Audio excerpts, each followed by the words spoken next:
Сәлем сөздің анасы сөз сарасы демекші, армысыздар құрметті көрермендер.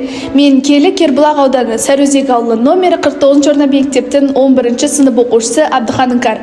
Қарапайым адамның үлкен тарих атты бейнеролигімді қабыл алыңыздар.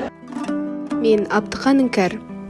Бейсен Құранбек шығармашылар байқауына қатысып жатырмын. Биылғы байқаудың басты тақырыбы қарапайым адамның үлкен тарихы.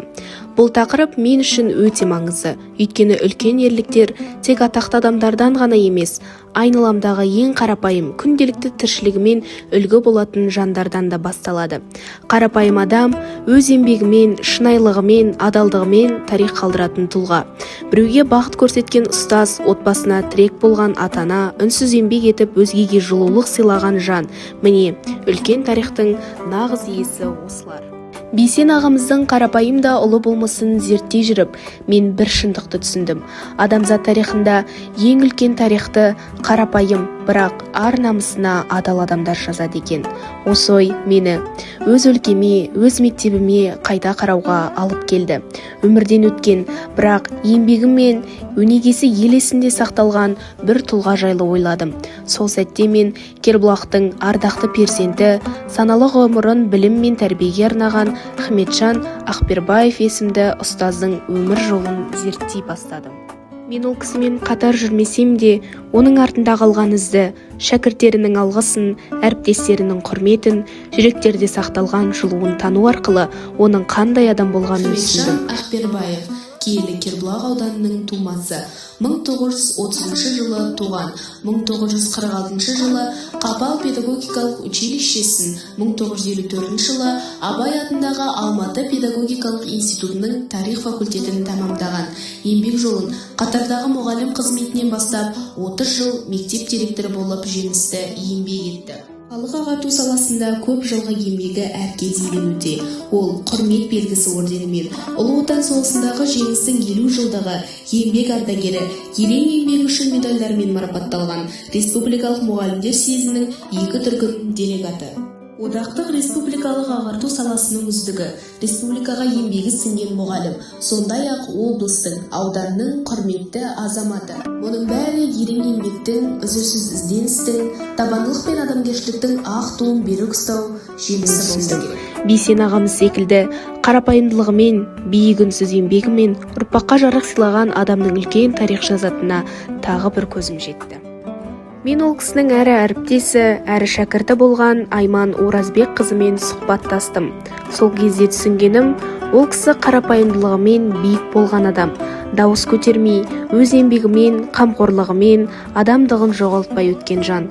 Шәкірттері оның талапшылдығы мен мейірімін еске алса, әріптестері оның адалдығын, жауапкершілігін, әр адамға деген шынайы көзқарасын ерекше атап өткен екен. Осындай қарапайым, бірақ жүрегі үлкен адамның тарихы бүгінгі ұрпаққа үлгі. Сондықтан мен өз жұмысымда дәл осындай қарапайым адамның үлкен тарихын көрсетуге мақсат еттім.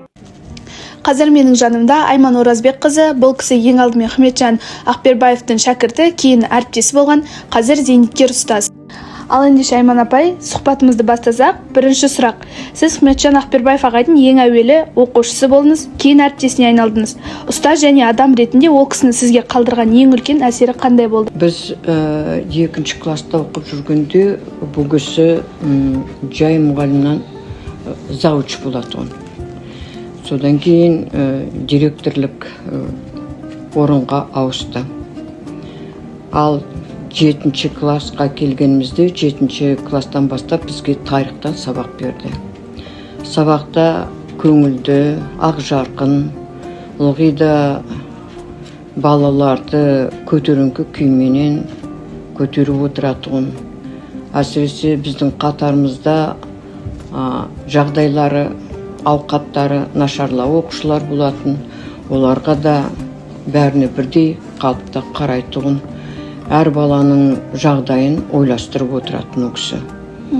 Ал кейінде осы мектепті бітіргеннен кейін денсаулыққа байланысты мен үйде отырып қалдым.